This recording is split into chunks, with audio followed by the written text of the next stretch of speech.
कि श्रोता कड़ी ध्यानी लगा लेना, होई है चंद्रोदय की गाथा।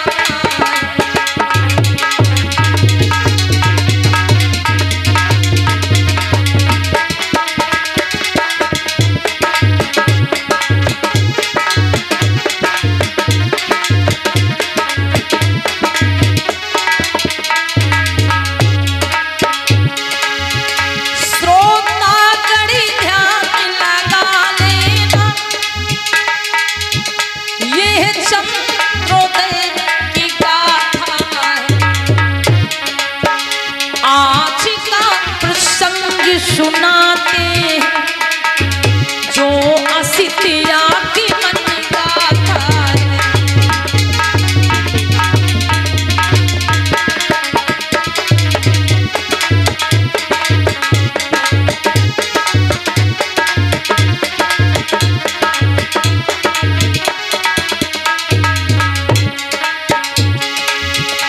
जो सुनता है बेध्यानी से, मन भरम दूरी हो जाती है।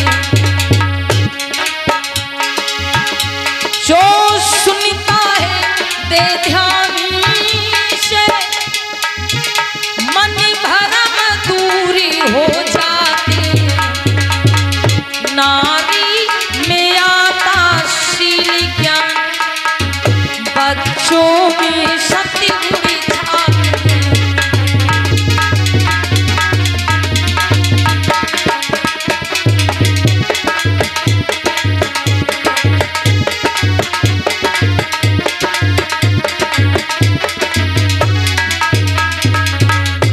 प्रिय बंधुओं, राजा शुद्धोधन की रानी महामाया, जिनके द्वारा कई वर्षों के पश्चात एक पुत्र का जन्म होता है।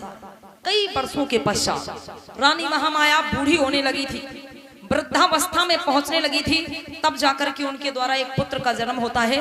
563 ईसा पूर्व नेपाल की तराई लुम्बिनी वन में बैसाख महीने की पूर्णमासी को, और माता महामाया ने जो पुत्र को जन्म दिया है, उस पुत्र के जन्म का 5वां दिन है।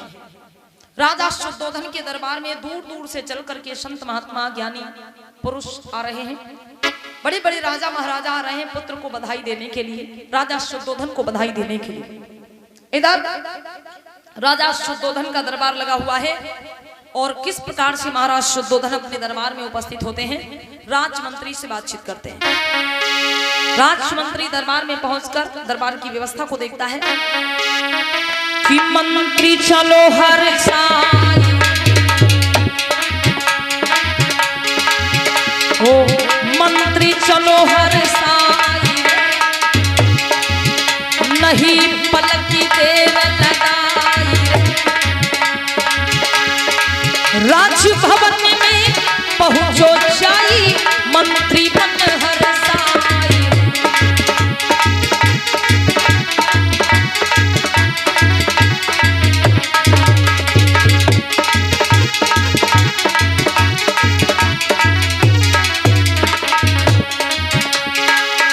वो मंत्री चलो हर साई, नहीं पलकी देर लगाई। अरे राजभवन में पहुंचो जाई, मंत्री मन हर साई।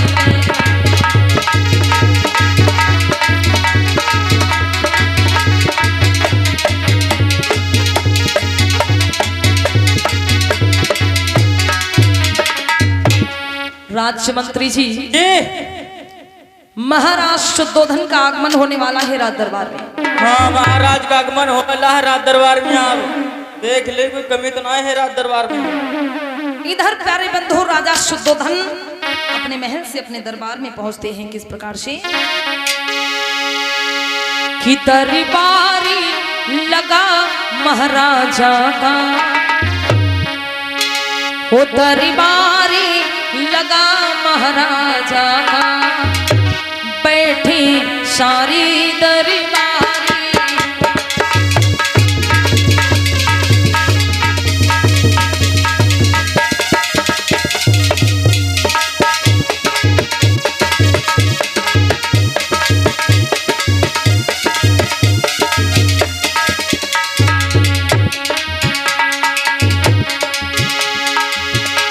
दरबार लगा महाराजा बैठे सारी दरबारी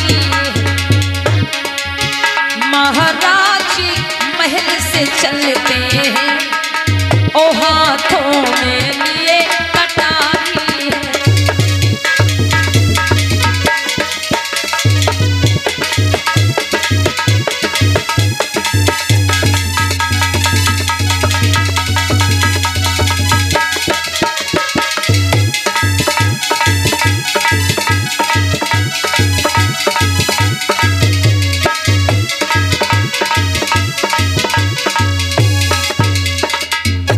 महाराज के चरणों में राजमंत्री का प्रणाम स्वीकार।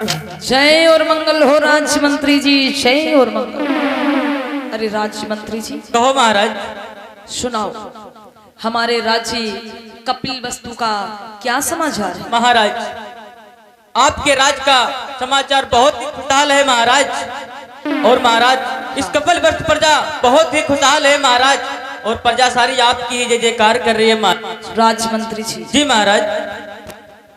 ये कपिल वस्तु राज्य की जनता अर्थात हमारी प्रजा जी महाराज। जो हमारे लिए हमारी संतान के समान है। जी महाराज। हम चाहते हैं जिस प्रकार से इस कपिल वस्तु राज्य में हमारे दादा महाराज जयसेन शाक्य ने शासन किया है, हाँ महाराज। जिस प्रकार से हमारे पिता महाराज सिंह हनु शाक्य ने शासन किया है, जी महाराज। जिस प्रकार से उनके शासन काल में हमारी ये प्रजा बिल्कुल भी कभी दुखी व निराश नहीं हुई, हाँ महाराज। हम चाहते हैं हमारे शासन काल में भी हमारी प्रजा को किसी प्रकार का कोई दुख ना हो। नहीं महाराज, कोई दुख कोई कष्ट नहीं है महाराज। सारी प्रजा बहुत ही खुशहाल है महाराज। आज राजा शुद्धोधन ने जब अपने मंत्री से पूछा है कि हे राजमंत्री जी, जी महाराज। आज कई वर्षों के पश्चात हाँ महाराज। हमारी रानी महामाया के द्वारा जी महाराज एक पुत्र का जन्म हुआ है। जी महाराज। तो बोलो, कहो महाराज। पुत्र के जन्म से हमारे राज्य में कितनी खुशहाली? महाराज बहुत खुशहाली, बहुत खुशहाली महाराज, बहुत खुशहाली महाराज। आज राजमंत्री कहने लगा, सुनिएगा महाराज, अरे आपके यहाँ जो पुत्र का जन्म हुआ तो आपसे ज्यादा तो प्रजा को प्रसन्नता है। हर घर में ढोल नगाड़े बज रहे हैं, हर घर में मंगल गीत हो रहे हैं, मंगलाचार हो रहे हैं महाराज। सुनिएगा, सुनो महाराज। कि प्रजा सब बहुत सुखारी है। हाँ महाराज, प्रजा बहुत ही खुशहाल है महाराज।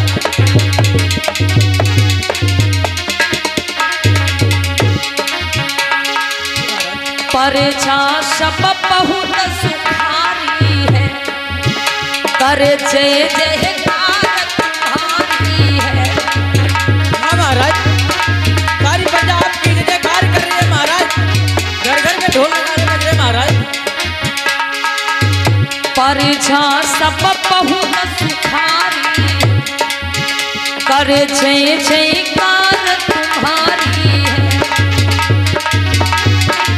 महाराज प्रजा बहुत ही खुशहाल है महाराज। और आपकी जय जयकार हो रही है राज में महाराज। सब लोग खुशी से जीते हैं, नित्य गुण वो आपके ही गाते हैं। हाँ महाराज, पूरी प्रजा आपकी जय जयकार कर रही है महाराज। आपके गुण गा रही है महाराज। राजमंत्री जी जी महाराज। और एक बात बताइए भला, कहो महाराज। इतने दिनों के बाद हमारी रानी महामाया के द्वारा एक पुत्र का जन्म हुआ है, जी महाराज। तो बताओ पूरे राज्य में मिठाई बंटवा दी कि नहीं? जी महाराज, पूरे राज भर में डब्बा बंटवा दी महाराज। पूरे राज भर में डब्बा डब्बा चमक रहे महाराज। अरे मंत्री जी, जी महाराज। डिब्बा काहे के डिब्बा बंटवाए हो? आए गिफ्ट जार। अरे हम पूछ रहे मिठाई बंटवाए हो कि नहीं पूरे राज्य में?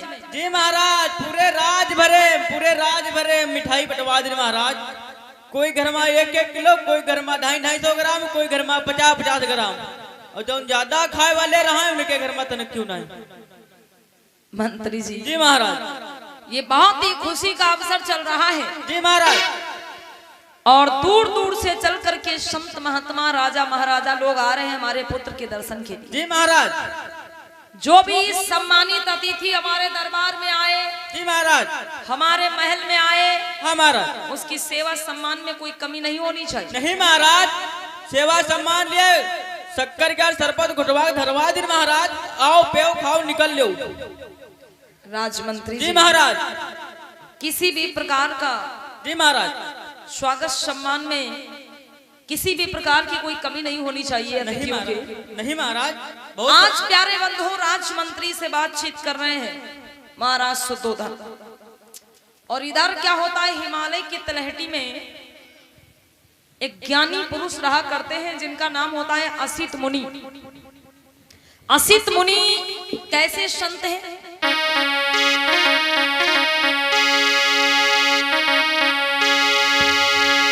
कि असित नाम के महामुनि हिम शिखर किनारे रहते थे।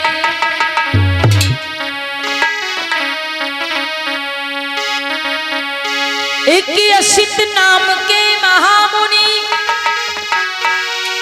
जो हिम शिखर किनारे रहते हैं, वो संत मुनि ज्ञानी ध्यानी जिनको समदर्शी कहते हैं।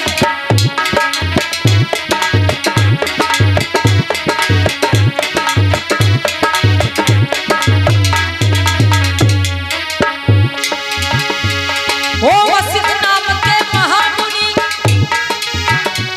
हिम शिखर किनारे रहते हैं, जो संत ऋषि ज्ञानी ध्यानी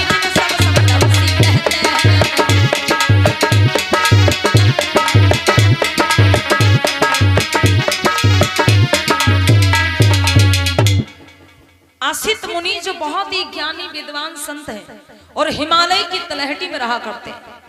असित मुनि को जब जानकारी मिली है, जब पता चला है, तो असित मुनि ने क्या किया भैया, चल पड़े हैं राजा शुद्धोधन के दरबार के लिए। कैसे बंधु? उस पुत्र के दर्शन करने के लिए, उस बालक के दर्शन करने के लिए चले हैं कि चले हैं मुनिराई। अरे चले हैं मुनिराई कि दियो महलन की सीध लगाई।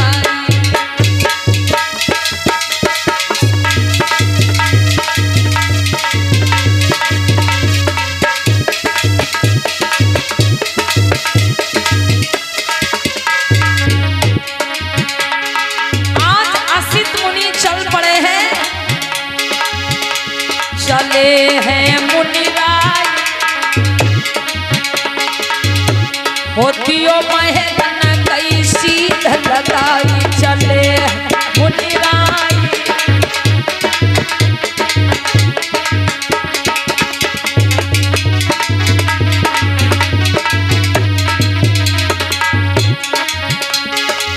धीरे धीरे कदम बढ़ा,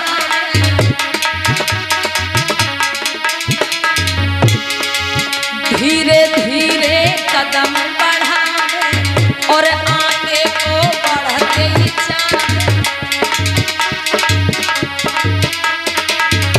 रहे मन हरसाई, रहे मन हरसाई दियो महलन कैसी धलकाई। चले मुनिराई दियो महलन की सीध लगाई।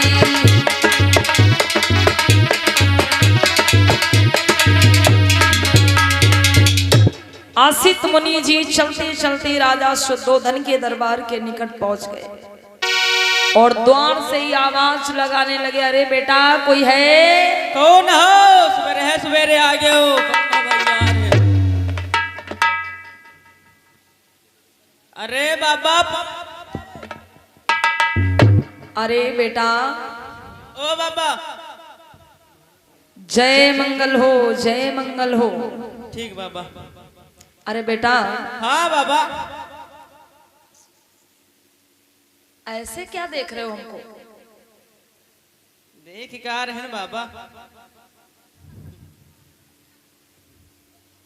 अरे ऐसे क्या देख रहे हो बाबा? कभी कोई संत ऋषि को नहीं देखा है क्या? संत ऋषि तो बहुत देखे हैं बाबा, हाँ। लेकिन तुम्हारे संत हम पहली बार देख रहे हैं बाबा। अच्छा, हाँ, कुछ तुम्हारे अजीब अजीब लागत हो बाबा तुम आज।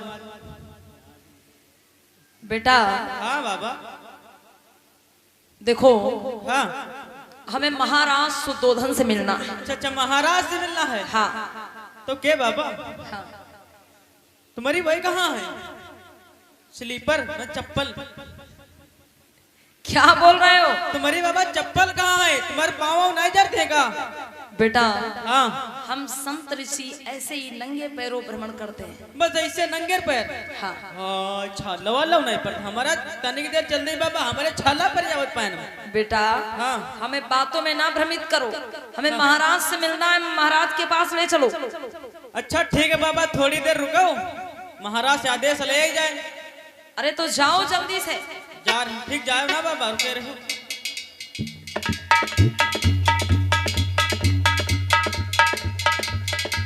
महाराज। अरे राजमंत्री जी बोलो। जी महाराज। हाँ। महाराज, एक संत जी आए हैं अपने दरवाजे पर। अरे बड़ी खुशी की बात है। कह रहे हैं हमें महाराज से मिलना है। तो इसमें पूछने की क्या बात है, जल्दी जाओ और तुरंत महात्मा जी को बड़े आदर भाव के साथ में लेकर के आओ। जैसे आज्ञा महाराज।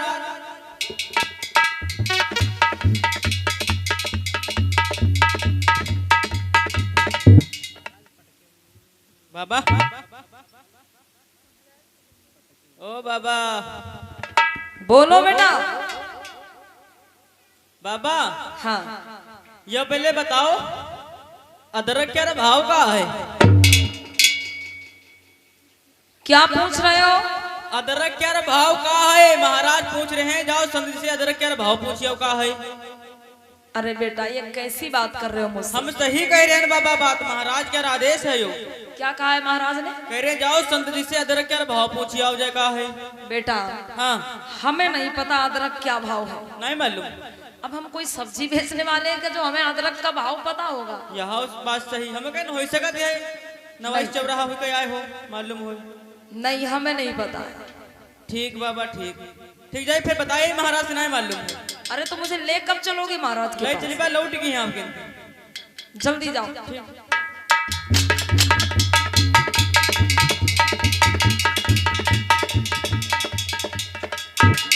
महाराज।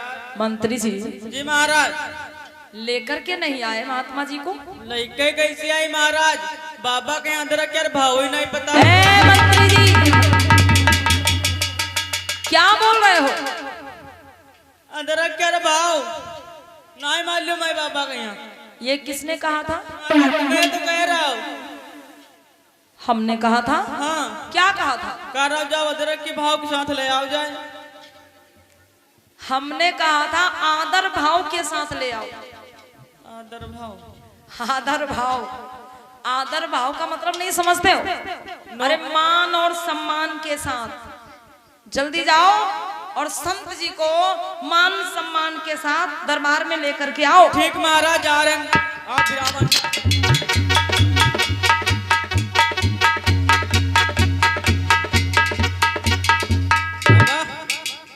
बोलो बेटा चले। ला बाबा, अहिमा माल वो सामान दो जो कुछ तुम्हारी तिर होए। क्या दे? अहिमा माल वो सामान दो जो कुछ तुम्हारी तिर होए, महाराज मंगवाए रहे हैं। महाराज ने क्या कहा है? कह रहे जाओ संत से माल और सामान ले आओ जो कुछ होने की तिर। अरे बेटा ये कैसी बात कर रहे हो? हाँ। मैं एक तपस्वी हूँ, हाँ। मैं एक संत हूँ। हाँ। और मैं कोई व्यापारी या सेठ थोड़े ना हूँ जो मेरे पास माल सामान खजाना होगा। तो कुछ नहीं है मेरे पास कुछ नहीं बेटा, इन कपड़ों के अलावा कुछ नहीं है मेरे पास। यह बात सही है, तो कुछ नहीं है बाबा। अरे कुछ नहीं है मेरे पास। तो दाढ़ी पंदाई दे बाबा। ए बेटा कैसी बात कर रहे हो? मुझे महाराज के पास ले चलोगे या वापस जाऊं मैं? नहीं बाबा, थोड़ी देर रुक जाइए, हम महाराज से आदेश ले जाए। जाओ फिर जल्दी जाओ।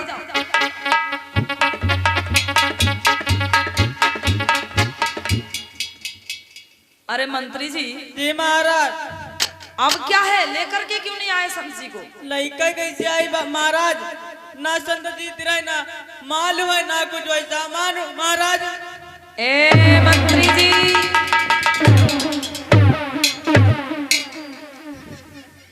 ये कैसी बात कर रहे हो? क्या सही बात बता रहे हो? उनकी तेरी कुछ ना है, ना माल हुआ ना सामान हुआ महाराज। तो ये मंगाया किसने था? महाराज आप तो मैंने मंगाया था। और कौन महाराज मंगाई था? क्या कहा था मैंने? कर रहा जाओ मालो सामान ले आओ बाबा तेरे। मेरी बेइज्जती करवा रहे हो?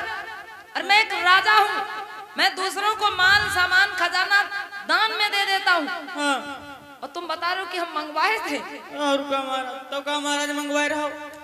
अरे मैंने कहा था कि मान और सम्मान के साथ लेकर के आओ, और तुम माल सामान खजाना मांगने चले गए। बोलो। हाँ महाराज। जाओ चुपचाप। मतलब मान सम्मान का मतलब भी नहीं समझते तुम? नहीं महाराज, हमका नहीं मालूम, कुछ बताओ। मतलब? हाँ महाराज। प्रेम समझते हो? प्रेम? हाँ। वही सब्जी ले गए हैं। मतलब स्वागत समझते हो? स्वागत, वेलकम। अच्छा, बहुत बड़े अंग्रेज हो। जी महाराज। चुपचाप चले जाओ, और जैसे संत जी हैं, हाँ। बस उनको बढ़िया ऐसे साथ में लेकर के चले आओ, और कुछ नहीं। ठीक ठीक जाओ, महाराज। जाओ, जल्दी जाओ।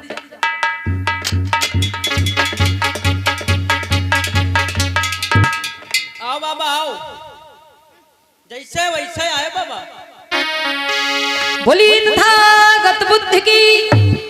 आज असित मुनि जैसे ही राजा शुद्धोधन के दरबार में पहुंचे हैं, तो राजा शुद्धोधन ने क्या किया है कि चरणन में शीश नवायो है।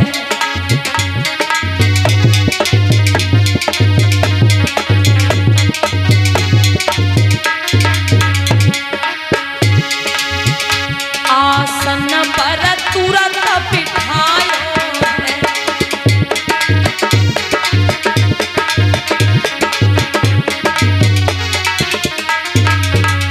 शरणन में शीश नवायो है।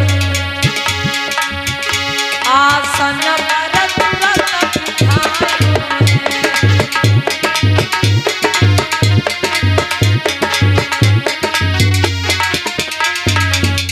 मंत्री जी खड़े हो जाओ, इधर आकर के कोने में चुपचाप खड़े हो जाओ। हाँ ऐसे। आज राजा शुद्धोधन बोल पड़े हैं। कहिए महामुनि, कैसे मेरे राज्य में आना हुआ? मेरे महलों में आप कैसे आए हैं महामुनि? राजा शुद्धोधन बोल पड़े कि हे मुनिवर, मैंने पहली बार आपको देखा है, आप कहां से आए, कौन है?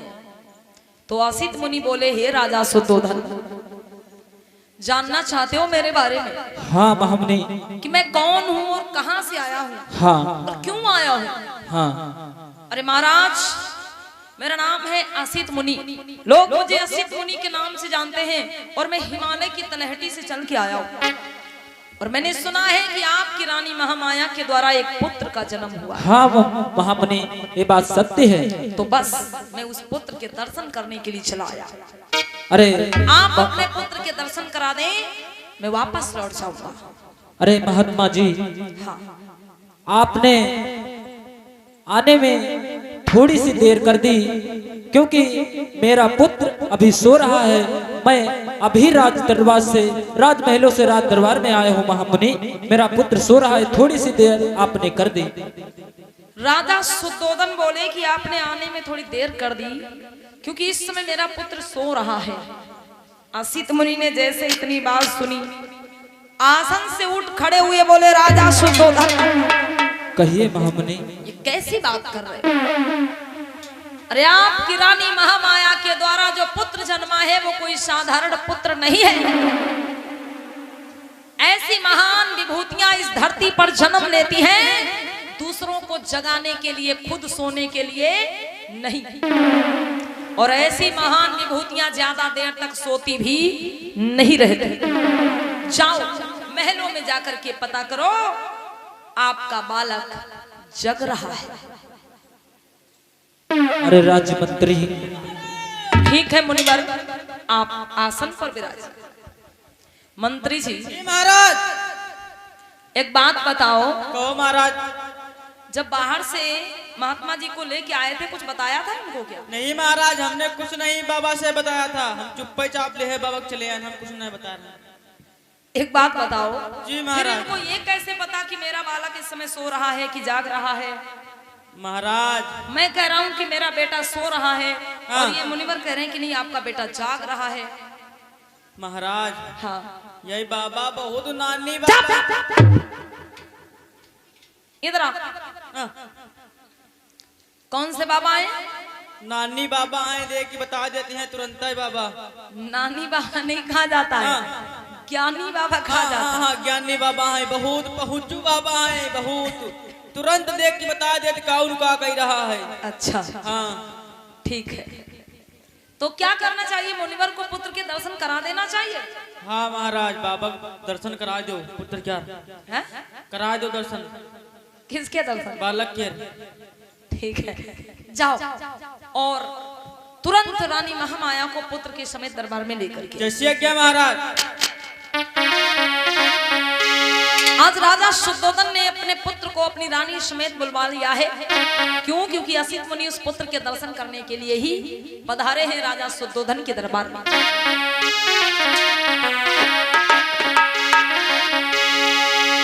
कि बालक की को गोदी लेकरी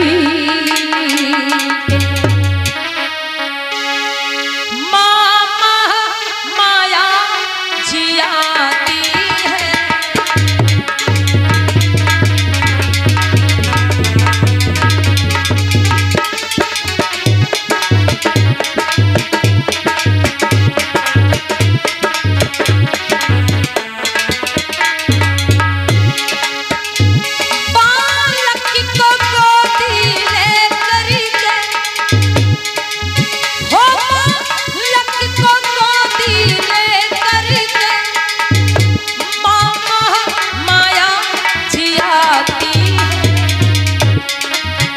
और असिति मुनि के चरणों में आकर के शीश नवाती है।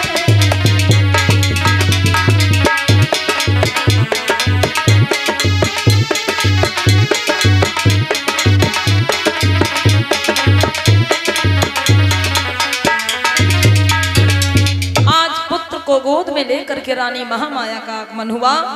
महाराज ने पुत्र को गोद में उठा लिया है और बोल पड़े कि हे मुनिवर, आप मेरे पुत्र के दर्शन करना चाहते थे, लीजिए आप मेरे पुत्र के दर्शन कर लीजिए। आज असित मुनि ने बालक को देखा है और क्या देखा कि बालक 1 2 3 4 5 नहीं बल्कि 32 शुभ लक्षणों से युक्त है। वो बालक का जो शरीर है, उस बालक के शरीर में कुछ ऐसे लक्षण दिख रहे हैं जो प्रतीत होता है कि ये बालक आगे चल करके बड़ा होनहार ज्ञानी विद्वान होगा। प्यारे बंधुओं, एक कहावत कही जाती है कि होनहार विद्वान के होत चीकने पात।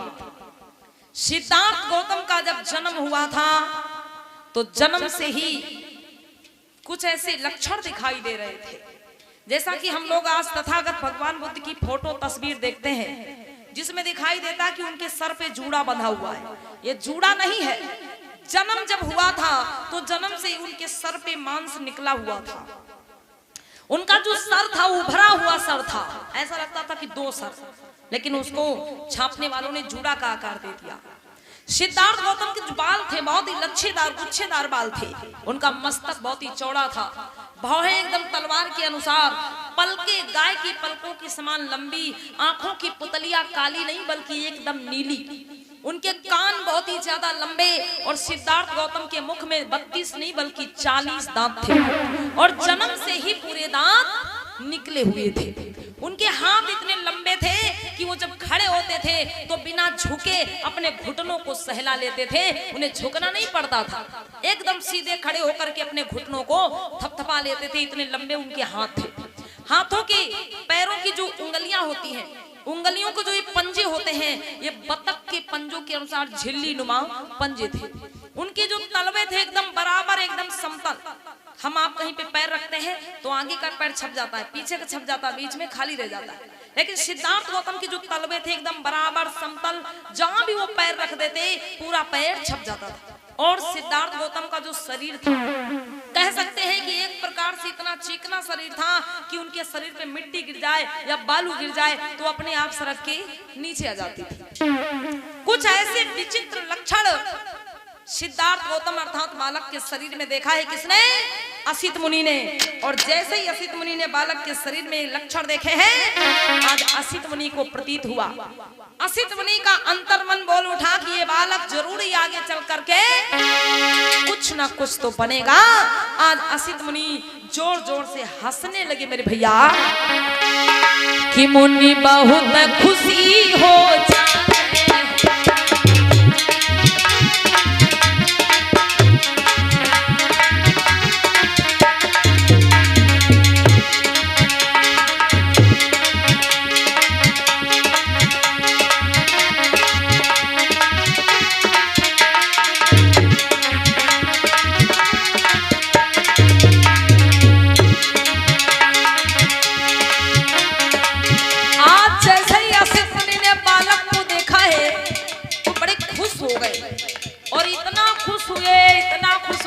हंसने लगे,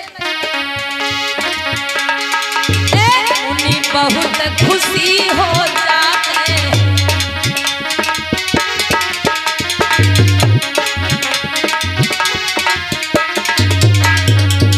वो तो मन में है अति हर्षाते हैं।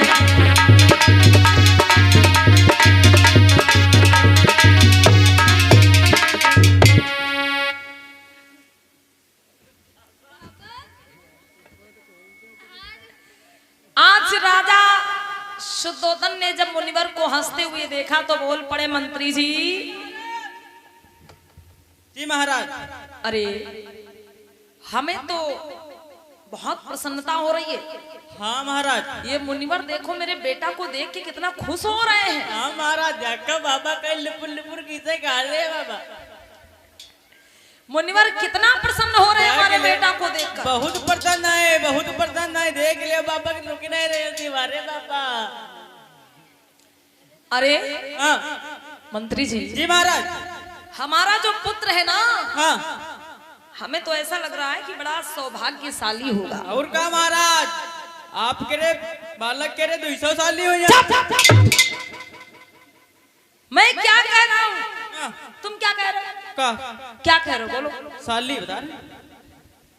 अरे मैं कह रहा हूँ मेरा पुत्र बड़ा सौभाग्यशाली होगा। समझ नहीं रहे क्यों? क्योंकि देखो मुनिवर जी मेरे बेटा को देख के कितना खुश हो रहे हैं, कितना खुश हो रहे हैं। महाराज देखो बाबा वही हंस रहे हैं। अचानक क्या हुआ, असित मुनि ने बालक को फिर से देखा, और जब बालक को फिर से देखा फिर अपने बूढ़े शरीर को देखा, क्योंकि असित मुनि जो थे बहुत वृद्ध थे, बहुत बूढ़े थे।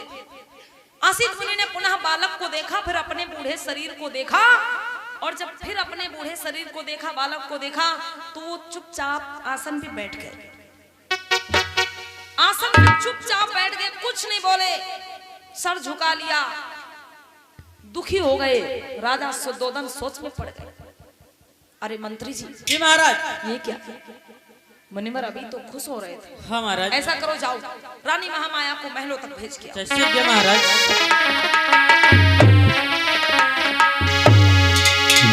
बोलिए भगवान बुद्ध की, बोलिए परम पूज बाबा साहब की। आज जब रोते हुए देखा है असित मुनि को, अभी तक तो हंस रहे थे लेकिन अब असित मुनि रोने लगे, और जब रोते हुए देखा तो बोल पड़े राजा शुद्धोधन। अरे मुनिवर, आप पहले तो मेरे पुत्र को देखकर खुश हुए, हंसे, लेकिन बाद में आप मेरे पुत्र को देखकर क्यों रोने लगे महामुनि? क्या कारण है इसका? अरे राजा शुद्धोधन। हाँ मुनिवर। मैं आपके पुत्र को देखकर क्यों हंसा, क्यों रोया, इसका कारण ना पूछो तो ठीक ही रहेगा। क्यों मुनिवर, क्या मेरे पुत्र पर कोई संकट आने वाला है? अरे राजन, हाँ महाराज। जिद ना करो, मैं तुम्हारे बेटा को देखकर क्यों हंसा क्यों रोया, इसका कारण ना पूछो तो ठीक ही रहेगा। नहीं मुनिवर, आप इसका कारण मुझे बताइए कि क्यों आप पहले राजा हंसे। शुद्धोधन बोल पड़े मुनिवर कि भ्रम हुआ मुझे क्यों हंसिया, हाँ मुनिवर। इसी का कारण बतलाओ।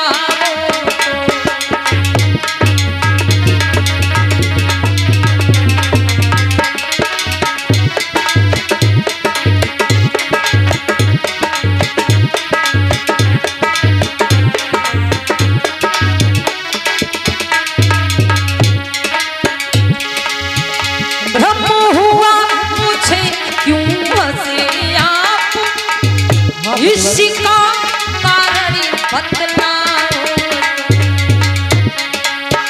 हंसनी रोनी का भेद क्या, हे महामुनि समझाओ।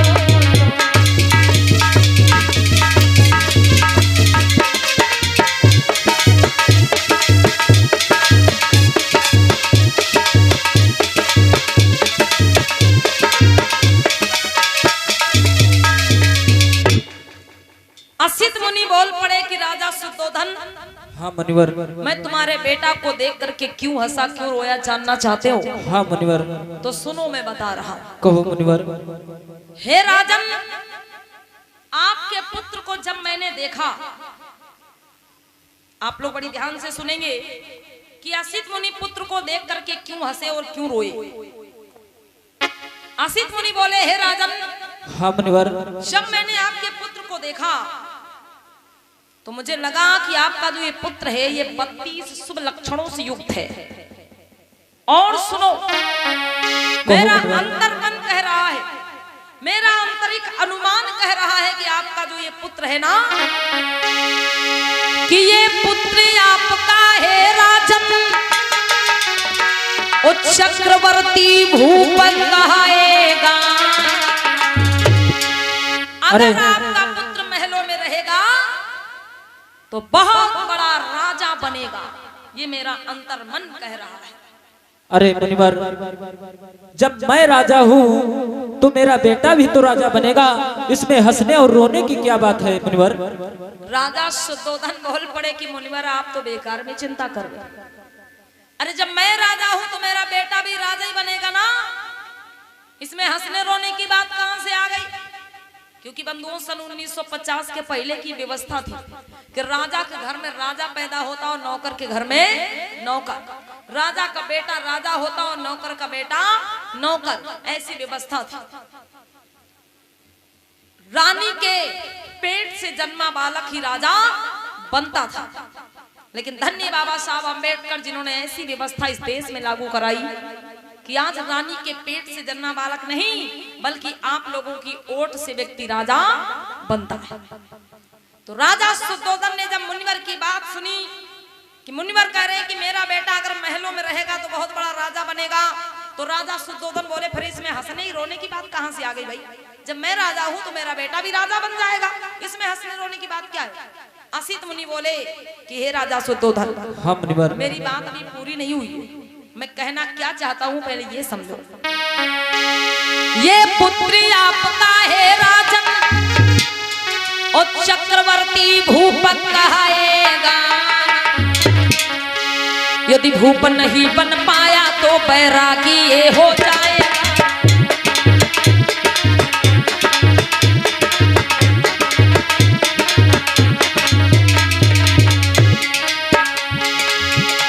ये पुत्र आपका है राजन,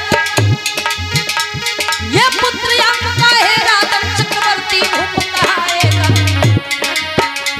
यदि भूप नहीं बन पाया तो बैरागी ये हो जाएगा। यदि भूप नहीं,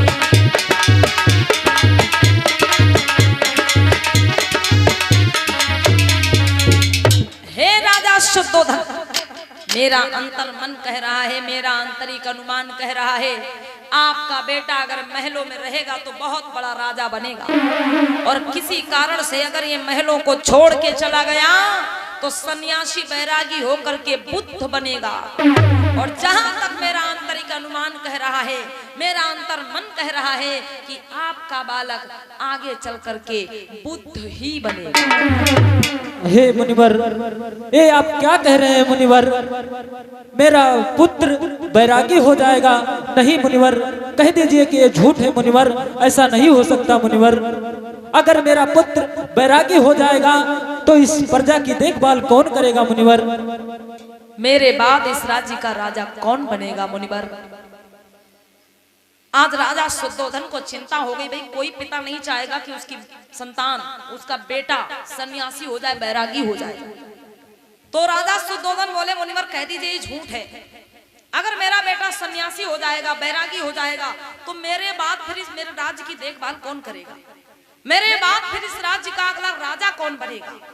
असित मुनि बोले कुछ भी हो राजन, मेरा अंतर मन कह रहा है, मेरा आंतरिक अनुमान कह रहा है कि आपका बेटा अगर महलों में रहा तो बहुत बड़ा राजा होगा, और किसी कारण से अगर महलों को छोड़ के चला गया तो सन्यासी बैरागी होके बुद्ध ही होगा। राजा शुद्धोधन बोले हे मुनिवर, मेरा बेटा सन्यासी होगा, बैरागी होगा या राजा होगा, इसमें आपको क्या दुख हुआ? आप पहले हंसे और फिर रोए, इसका क्या कारण है? ये भेद भी आप बता दीजिए। तो असित मुनि बोले राजा शुद्धोधन, हाँ मुनिवर, जानना चाहते हो मैं क्यों हंसा और क्यों रोया? हाँ। तो सुनो, जब मैंने आपके पुत्र को देखा और मुझे लगा कि आपका जो पुत्र है 32 शुभ लक्षणों से युक्त है, आपके बालक के कुछ विचित्र लक्षण बता रहे हैं कि आगे चल करके आपका बालक बुद्ध ही होगा। मुझे बड़ी खुशी हुई और मैं हंसा। लेकिन जब मैंने अपने बूढ़े जर्जर शरीर को देखा तो मुझे लगा कि आपका बेटा तो अभी सिर्फ 5 दिन का है और मैं तो बूढ़ा हो चुका हूं। आपका जो बालक है राजन, हाँ मुनिवर, वो अभी 5 दिन का है और मैं तो अभी से बूढ़ा हो चुका हूं। और जब तक आपका बेटा बड़ा होकर के ज्ञान प्राप्त करके बुद्ध बनेगा, तब तक मैं इस दुनिया में जीवित नहीं रहूंगा, क्योंकि मेरी उम्र तो लगभग पूरी हो चुकी है, मैं तो बूढ़ा हो चुका हूं और आपका बेटा अभी 5 दिन पहले जन्मा है। तो जब तक आपका बेटा बड़ा होकर के बुद्ध बनेगा, तब तक मैं इस दुनिया में जीवित नहीं रहूंगा। मैं इस बालक को बुद्ध के रूप में नहीं देख पाऊंगा, मैं इस बालक की बुद्ध बाणी को नहीं सुन पाऊंगा, इसलिए मैं रोया। ये मेरे रोने का कारण है। बोली भगवान बुद्ध की, बोली संत गुरु रविदास की दया हो, पेरियार ललई सिंह यादव की दया हो, बोली परम पूज्य बाबा साहेब की दया हो। आज राजा शुद्धोधन ने मन में विचार किया कि जो भी होनी हो उसे तो टाला नहीं जा सकता, अब आगे मुझे क्या करना ये सोचना चाहिए। तो राजा शुद्धोधन बोले कि हे मुनिवर, मेरा पुत्र आज 5 दिन का हो गया है और अभी तक मेरे पुत्र का नामकरण नहीं हुआ है। ऐसा करिए आप मेरे पुत्र का नामकरण कर दीजिए। असित मुनि बोले राजन, हाँ मुनिवर, आप तैयारियां करवाओ, मैं आपके पुत्र का नामकरण करूंगा। ठीक है मुनिवर। मंत्री जी, जी महाराज। ऐसा करो, हाँ महाराज। तैयारियां करो। जी महाराज। असित मुनि के मुखार बिंदु से मेरे पुत्र का नामकरण होने जा रहा है। जी महाराज। तो सबसे पहले तो राज्य में ऐलान कर दो जी महाराज। कि हर नर नारी नामकरण में भाग ले। ठीक महाराज, ऐलान हम कर रहे देर महाराज। ठीक है। ऐलान ऐलान ऐलान। तो सभी नगर वासियों, क्षेत्र वासियों व राज्यवासियों को सूचित किया जा रहा है कि महाराज राजा शुद्धोधन के यहाँ जो बालक का जन्म हुआ था, आज उस बालक का 5वां दिन और 5वें दिन ही आज उस बालक का नामकरण होने जा रहा है। तो सभी कपिलवस्तु राज्यवासियों को सूचित किया जा रहा है कि उस बालक के नामकरण में अपना अपना भाग अवश्य ले। बड़ी दूर से आए हुए ज्ञानी ध्यानी संत महात्मा असित मुनि के मुखारबिंद से उस बालक का नामकरण होगा। तो सभी लोग, हर एक नर नारी आकर उस बालक के नामकरण में अपना अपना भाग अवश्य ले। और भंडारे की भी व्यवस्था की गई है महाराज के दरबार में। पूड़ी, कचौरी, गुजिया, छाना, रसगुल्ला, काला जामुन, मिठाई, जलेबी, निकुटी, कंफर्ट बिस्कुट टॉफी चाय समोसा काफी और वाटर की व्यवस्था भी की गई है। ठीक महाराज, ऐलान ऐलान हो गया। जी महाराज। ठीक है, अब रानी महामाया को बुलवाओ और जल्दी से पूरी तैयारियां संपन्न करो। जैसे क्या महाराज। सभी लोग बोलेंगे मिलकर के कुछ शब्द कि करुणा हो दया बोलो महामाया के छैया की दया बोलो।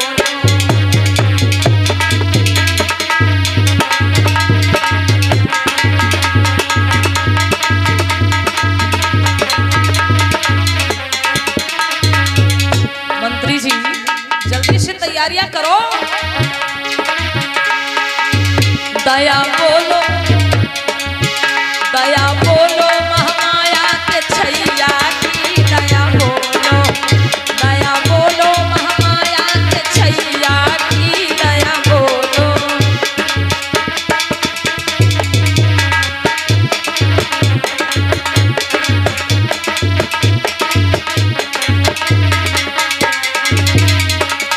उठाइए ऊंचे ऊंचे हाथों को आप सभी लोग और तालियों के साथ में मिलकर बोलना है।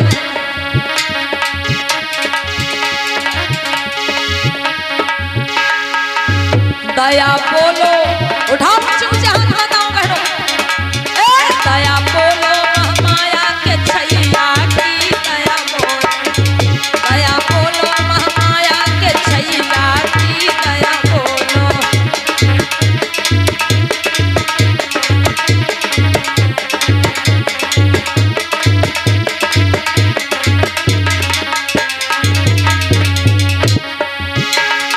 जय बोलो शुद्धोधन जी की,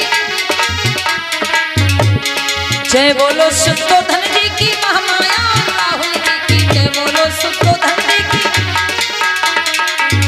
दया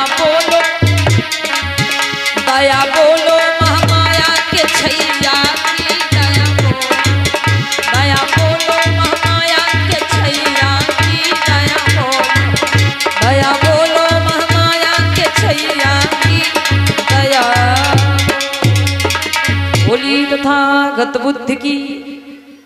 आज आसित मुनि उस बालक का नामकरण कैसे करते हैं? अरे राजा शुद्धोधन,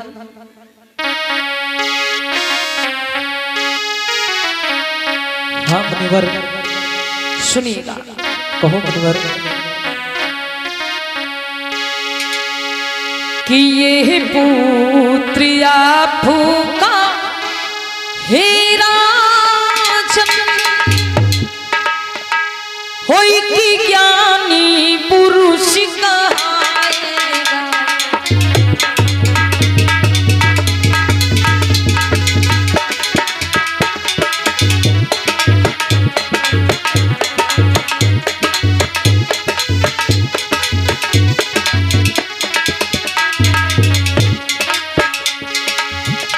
यह पुत्र आपका है राजन,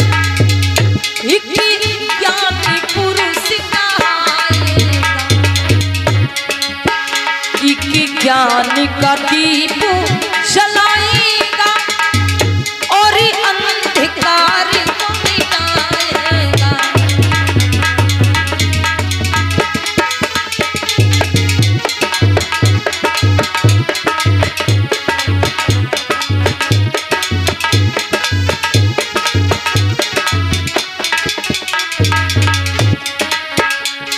और सुनो। हाँ मुनिवर। भूले भटके सब लोगों को यह शक्ति की राह दिखाएगा। सब अर्थों को ये सिद्ध करे, इसलिए सिद्धार्थ कहाएगा। बोलिए राजकुमार सिद्धार्थ की।